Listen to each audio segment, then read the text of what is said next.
صحیح بخاری میں ہے کہ نبی کریم صلی اللہ علیہ وسلم نے فرمایا، ماں کی گود میں بات کرنے والے 3 بچے تھے۔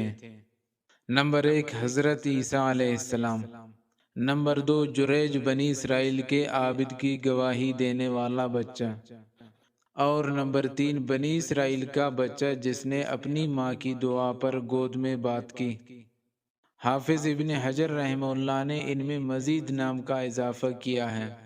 نمبر 1 یوسف علیہ السلام کی گواہی دینے والا بچہ، نمبر 2 فرعون کی بیٹی کی کنگھی کرنے والا بچہ، جب فرعون نے اسے آگ میں ڈالنا چاہا تو اس نے اپنی والدہ سے کہا کہ ڈٹی رہو۔ نمبر 3 اصحاب الاخدود میں سے ایک خاتون کو جب آگ میں ڈالنے کا ارادہ کیا، وہ پیچھے ہونے لگی تو بچہ نے کہا کہ ڈٹی رہو، آپ حق پر ہیں۔ اس طرح مجموعی تعداد 6 ہو گئی۔